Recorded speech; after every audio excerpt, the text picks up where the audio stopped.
मैं रमेश चंद, सहायक आचार्य राजनीति विज्ञान, राजकीय कन्या महाविद्यालय खैरवाड़ा उदयपुर, आप सभी का पुनः कॉलेज के YouTube चैनल पर स्वागत और अभिनंदन। आज हम पढ़ाएंगे मंत्रिमंडल की शक्ति। जैसा कि आपको पता है कि ये ब्रिटेन के संविधान का टॉपिक है और BA second year paper first का है, मंत्रिमंडल की शक्ति।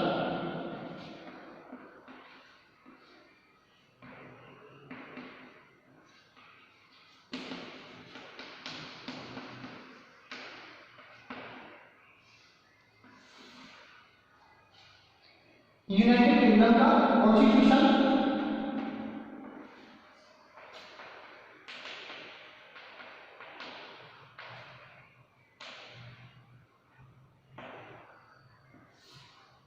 या इसको अपन ब्रिटेन, इंग्लैंड का संविधान भी कह सकते हैं। जैसा कि हम इसकी शक्तियां या इसको अपन कार्य भी कह सकते हैं कि मंत्रिमंडल की जो शक्तियां हैं या कार्य हैं, उसमें हम देखते हैं कि ब्रिटेन का मंत्रिमंडल या संसदीय व्यवस्था का जो मंत्रिमंडल होता है, उसकी एक अपनी अलग पहचान यह हम कह सकते हैं कि महत्वपूर्ण या एक शक्तिशाली होता है, क्योंकि मंत्रिमंडल के पास जिस तरह की सूचनाएं या उसके कार्य या अन्य जानकारियां जो होती हैं, उसके आधार पर हम कह सकते हैं कि आज ब्रिटेन में मंत्रिमंडल की जो भूमिका है एक शक्तिशाली सदन के रूप में है। कि कह सकते हैं कि ब्रिटेन में जो मंत्रिमंडल है, इसका रोल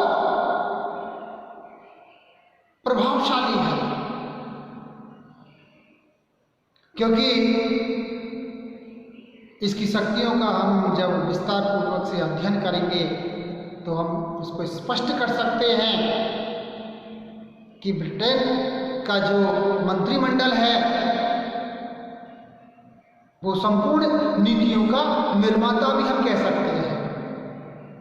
अगर पहली इसकी हम शक्ति या कार्य के ऊपर चर्चा करें तो यानी कि नीति निर्माता।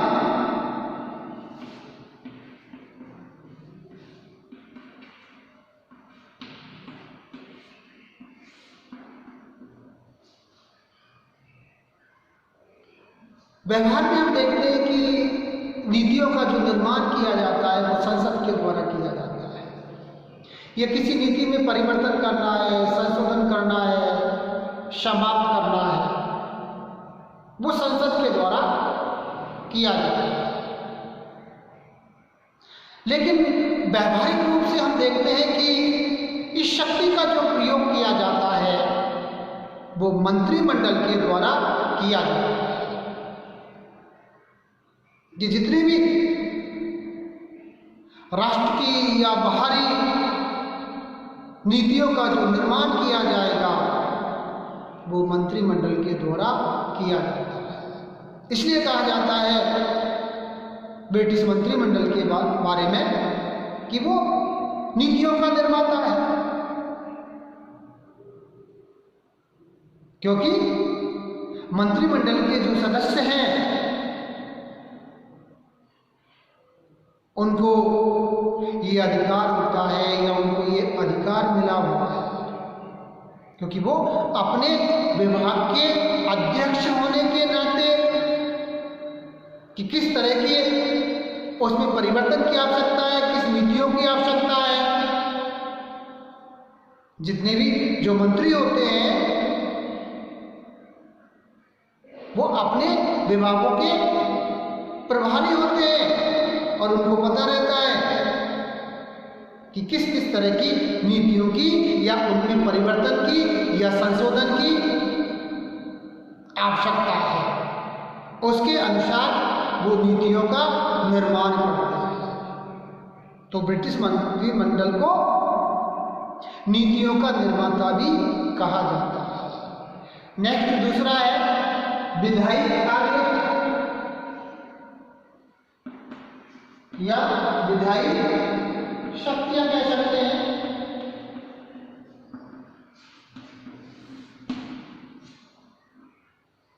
विधायी शक्ति या विधायी कार्य विधियों का निर्माण करना संसद का कार्य है। विधि से पहले हम कह सकते हैं उसका जो एक प्रारूप है, विधेयक है, क्योंकि संसद में विधेयक जो रखे जाते हैं 80% विधेयक, 80% विधेयक सदन के पटल पर जो रखे जाते हैं वो मंत्रिमंडल के सदस्यों के द्वारा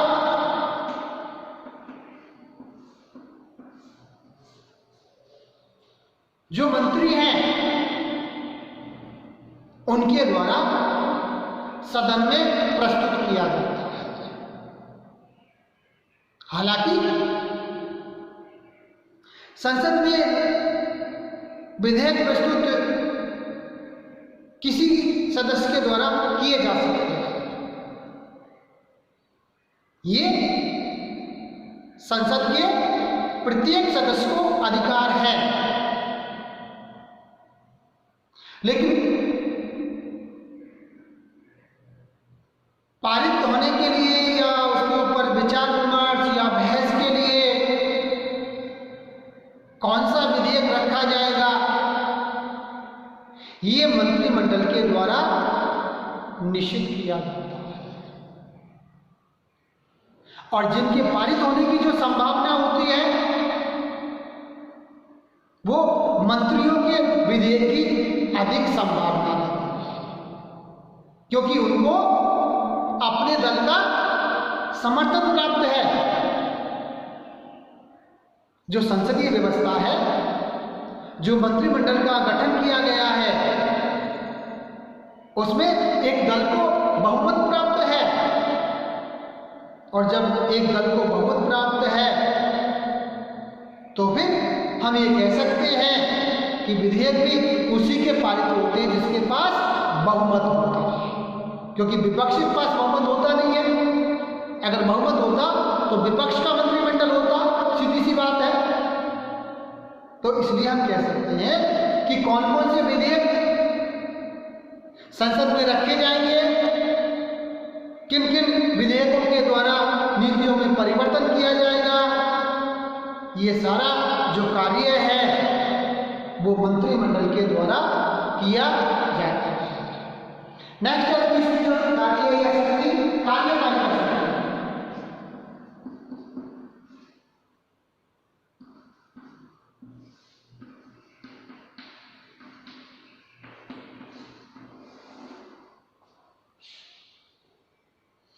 व्यवहारिक रूप में हम देखते हैं कि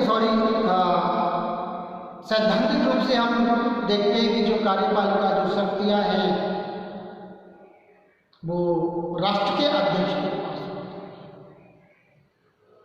सैद्धांतिक रूप से ये कहा जाता है कि संपूर्ण कार्यपालिका शक्तियों का प्रयोग ब्रिटेन में सम्राट के द्वारा किया जाता है, लेकिन ये केवल औपचारिकता है, एक सैद्धांतिक है।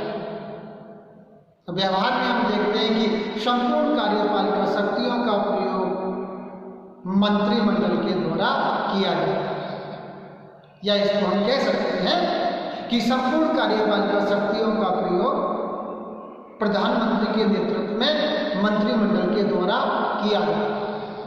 ये व्यवहार में है संसदीय व्यवस्थाओं में।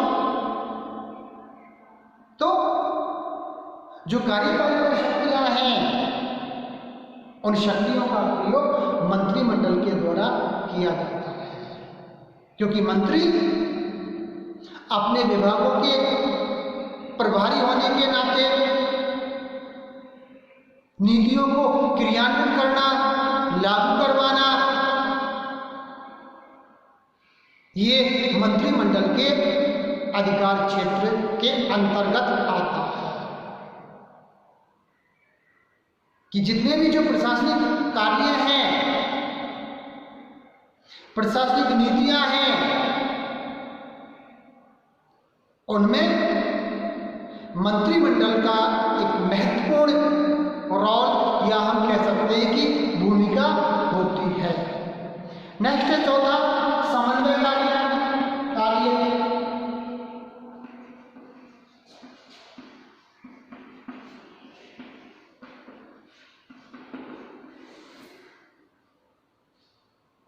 जैसा कि हमने पूर्व में स्पष्ट किया है कि मंत्री अपने विभागों के अध्यक्ष होते हैं। अलग अलग विभाग होते हैं, चाहे वो रक्षा विभाग है, चाहे वो चिकित्सा विभाग है, चाहे वो कृषि विभाग है, चाहे वो वित्त विभाग है, इत्यादि। उनके मंत्री प्रभारी या हम कह सकते हैं कि अध्यक्ष होते हैं, उनके अंडर या उनके अधीन विभाग कार्य करते रहते हैं। विभागों में जो भी मनमुटाव है, चाहे वित्त विभाग की कहें कि बहुत बड़ा एक विभाग है, तो उसमें जितने भी जो कर्मचारी हैं, जो अधिकारी हैं, उनके अंदर जो कोऑर्डिनेशन का अभाव है या उनमें कहीं मतभेद है या किसी विषय को लेकर के ना गलतफहमियां हैं, तो मंत्रिमंडल का ये दायित्व होता है कि वो अपने विभाग के अध्यक्ष होने के नाते या प्रभारी होने के नाते इस तरह के समाधान को मीटिंगों के द्वारा या अन्य जो वार्तालाप के जो साधन हैं उनके द्वारा दूर किया जाता है और उनमें कोऑर्डिनेशन स्थापित किया जाता है, क्योंकि बिना कोऑर्डिनेशन के, बिना समन्वय के किसी भी उद्देश्य को पूरा नहीं किया जा सकता। इसलिए हर विभाग में एक कोऑर्डिनेशन, एक समन्वय होना बहुत आवश्यक है। किसी भी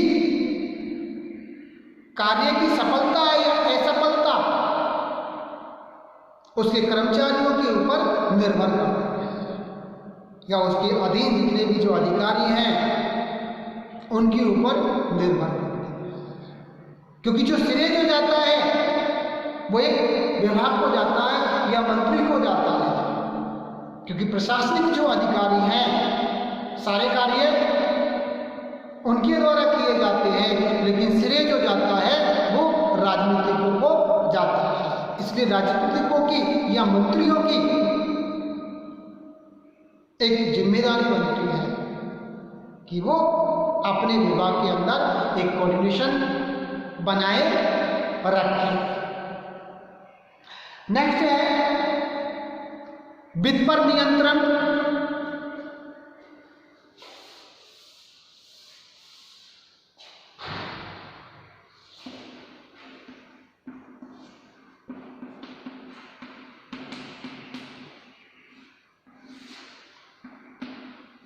या बजट पर नियंत्रण। जैसा कि हम सभी जानते हैं कि जो बजट प्रस्तुत किया जाता है वो वित्त मंत्री के द्वारा संसद में किया जाता है, और हम देखते हैं कि सैद्धांतिक रूप से ये लिखा हुआ है कि बिना संसद की अनुमति के न तो एक पाई राजस्व के रूप में इकट्ठी की जा सकती है और न ही खर्च की जा सकती है। किन किन विषयों के ऊपर कर लगाने हैं और कर के द्वारा जो राजस्व इकट्ठा किया गया है उसको कौन कौन से विषयों के ऊपर खर्च किया जाएगा। ये कार्य हम देखते हैं कि व्यवहार में मंत्रिमंडल के द्वारा किया जाता है। सर्वप्रथम तो वित्त विधेयक जो तैयार किया जाता है वो वित्त मंत्री के द्वारा किया जाता है और वो मंत्रिमंडल की देखरेख में तैयार किया जाता है और मंत्रिमंडल ये डिसाइड करता है कि किन किन विषयों के ऊपर कितना पैसा खर्च किया जाएगा या कौन कौन से टैक्स लगाए जाएंगे और टैक्सों के माध्यम से राजस्व प्राप्त किया जाएगा। तो आज हम कह सकते हैं कि जो राष्ट्रीय वित्त के ऊपर जो नियंत्रण है वो मंत्रिमंडल का है। तो ये इसकी मुख्य मुख्य शक्तियां हैं जिनका हमने अध्ययन किया है। Thank you.